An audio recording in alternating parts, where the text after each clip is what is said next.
July 23, Thursday, and it's 8:13 in the evening. It's Thursday, and I came directly here after my meeting with my spiritual director. I was walking down the dock. The wind was strong and the waters are rough.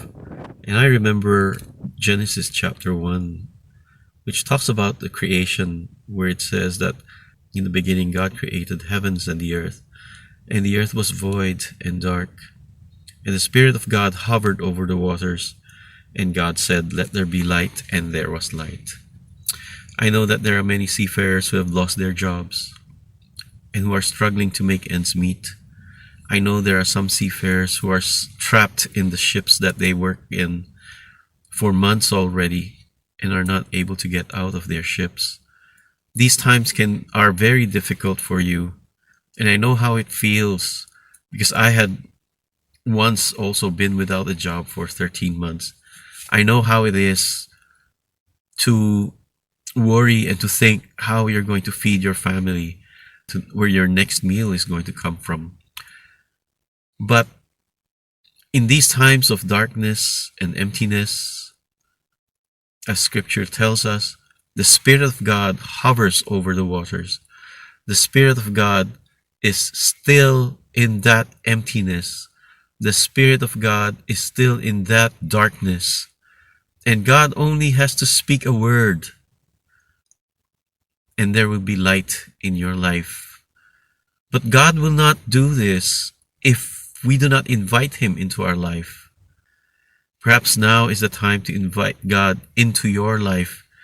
Let Him enter the darkness and emptiness of your life and allow Him to speak His words. Let there be light. God will not do anything in your life without your permission. Give God permission to enter your life. Just as Jesus entered the world to give it light and to give it life. When you invite Jesus into your life, He will change that and transform it.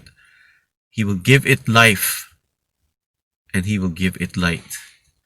So Father, I pray for that person who right now is in darkness, who right now is in despair, who right now is wondering where you are.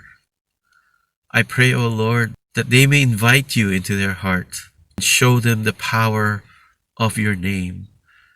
Give light to them, O Lord, and give life to them, because you are the God of light and you are the God of life.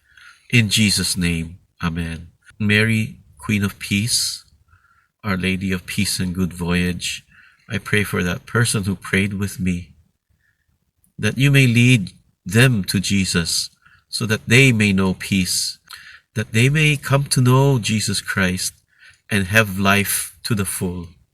In Jesus' name, amen. God bless you.